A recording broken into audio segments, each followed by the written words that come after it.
Alrighty, this series of Blender tutorials is really focusing on getting the basic animation skills together to create simple motion graphics. So skipping past the splash screen, which I've just clicked off there, I'm just raising up the timeline down the bottom here. So it's going to be easier to do some of the animation sequences we're looking at. First up is getting used to the 3D environment. So I've actually previously installed shortcut keys on here and a few other add-ons as well, but I'm not going to worry about those.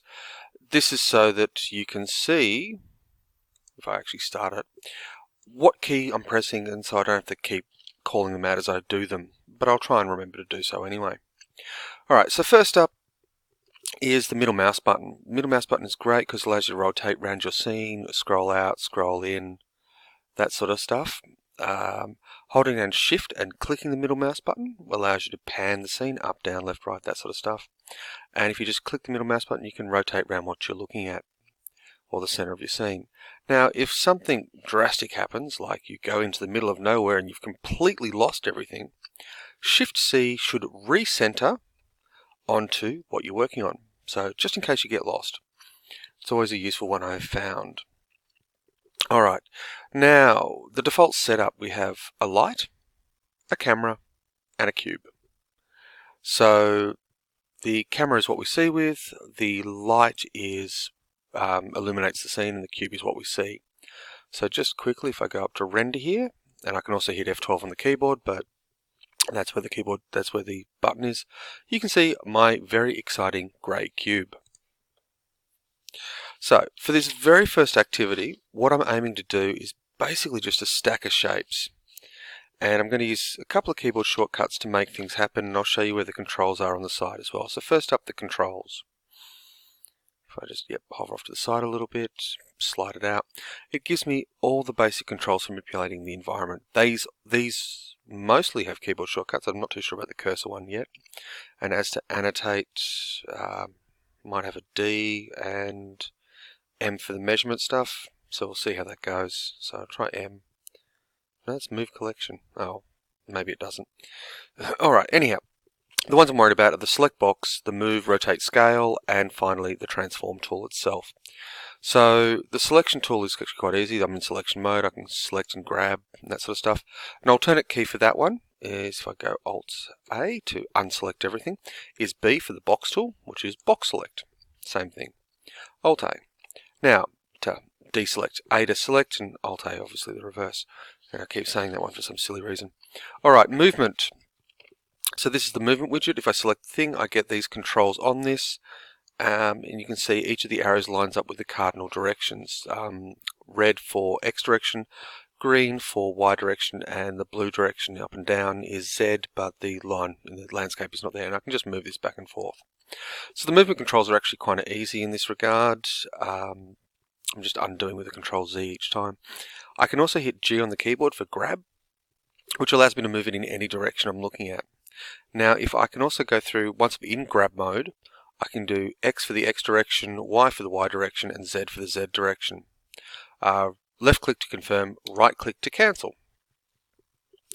So, if you also notice that between these two lines is a blue square. This is basically the shift, or the opposite of moving on the blue area, on the blue, which is up and down. I can then go not blue to move it around. And the keyboard wise, you can just go grab Shift Z to do the same thing. So this allows us to manipulate our scene in some interesting ways. And as you get more proficient, it's going to be easier to do this with the keyboard shortcuts. Then there's rotate, which allows you to rotate around the object. R is the keyboard shortcut. It works the same thing as grab. And you can see grab an edge here and rotate it a little bit. Rotate around the scene. I'll just light it back up again. Or you can press R on the keyboard and rotate on an axis, so it rotates in a particular direction. Or you can do shift of that so that it rotates in not that direction, which is pretty much the same as that direction. Then finally we've got the scale tool, which is basically making it bigger. So S to scale, we can get full sizing, or if we click the outer ring we can do the same thing. Whoops. We can grab one of the things to squish it flat, and same with that way. or the two together, we expand it in two directions, not just one. And it works the same in the keyboard, so everything, just X direction, not X direction is both Y and X, Y and Z. And that's the same basic thing. I'm just going to undo this back until my cube is roughly cubic shape and that sort of thing. The final one is the transform tool, which combines everything together, and you can see all the little markers on it. So you can slide things around, you can rotate, let's grab scale maybe somewhere, not sure, but or maybe no, that's the same thing. Alright, but I personally find the keyboard shortcuts a lot quicker and easier, which is why I've enabled the keyboard shorts so you can see what I'm doing. The cursor here allows me to place the 3D cursor in this space, which is where the objects are generated when I add them. So moving on with the first tutorial, we're going to Shift A to add the first object. So I want a stack of simple shapes. I already have a cube, so I'm going to add a UV sphere. Now I need to position this sphere above in a vertical stack. Grabbing that, and then rotating around to make sure it's all sort of lined up. And that should do. Then I'll add another object. Now I'll do this a different way. Add up the top here. I'm in object mode, I can add objects. Look at the mesh and add a cylinder. Perfect. Now this one I'm going to grab in the Z direction, slide it down a little bit, and then rotate around so I can work out where I can put it. And just rotating alternate directions to get them all to line up, basically. Adding the next object, let's add this monkey head, otherwise known as Suzanne. So just look from above and go grab, and then that's pretty good. And then finally add, what else do I want to add? Icosphere. Now the difference between an icosphere and a UV sphere is, whoops, G for grab, not M for move, is the actual surface of them. If we zoom in for a little bit, you can see that the UV sphere has little squares, much like the surface of the Earth when you look at it on a globe or a map. It's got those longitude-latitude breaks, whereas the icosphere, it has equal geometry on all sides, i.e. triangles. So I'm going to grab that and hopefully position it over the top of the monkey head, and then grab in the Z direction and slide it up a little, and hopefully that lines up. Perfect. I might grab that and just dump it at the bottom then. So that should be about right. Yeah, pretty good. And then we look through the camera. Now the couple of ways to look at the camera, it's 0 on the number pad, it's the little camera icon here so you can see through it, and obviously the camera doesn't get everything. So I'm going to middle mouse button and click to get out of the camera view and slide it back out of the way. Now if you look at it from sideways, we'll just rotate this until that surface is flat, I know that's pulling straight back from what I'm looking at, or close to straight back. Looking through the view again, I can see that I'm almost done, so I'm just going to grab this and slide it around a little bit and compose a hopefully interesting scene. In fact, I don't like all those. I don't want the camera, so I'm going to hold down Shift and click on the camera so it deselects it, or should deselect it. If it doesn't, I'll just click on it again to deselect it. So I just have my stack, and I want to rotate these around so they actually, in the Z direction, so they face the light. About like that, I think. And that should look pretty interesting. And that's pretty much it for my first shot. Hitting F12, I should get a wonderfully rendered scene.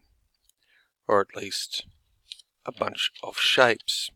Now that I've done this, the last thing I need to do is basically to save it. So I'll go Image, Save As, and this saves an image. If Blender is being nice. Which it doesn't quite look like it's being at the moment. Ah, yes it is. So it's a PNG image because that's what I defaulted it as. So shape a stack. And I'll dump this on the desktop because that's where everything goes. At least for this thing. Now that I've done that, I've got my working file here, and I should save my working file. The basic rule of, or idea is save early, save often. Going one level up, back to my desktop, I'm going to add a new directory. And this is going to be Motion Graphics. And I left it with the title untitled. I will try saving that again.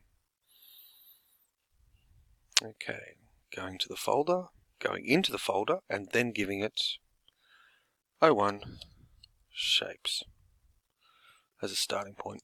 Alright, that's now saved, so if I ever want to come back to it, I can come back and work on this thing. So that's the first of these tutorials. It's really just trying to give you an idea of what's possible. Don't forget that left click selects an object, right click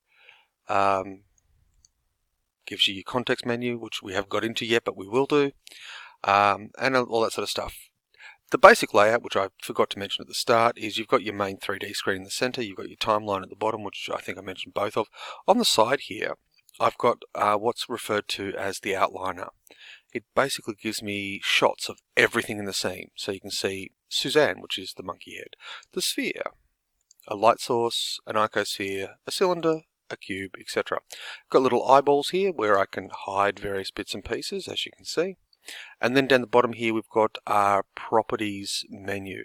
This is fairly big and complicated, but it allows us to modify pretty much everything to do with any object in the scene, and including the whole scene itself. So there's a lot in there, but we'll get to that in time. Alright, thank you.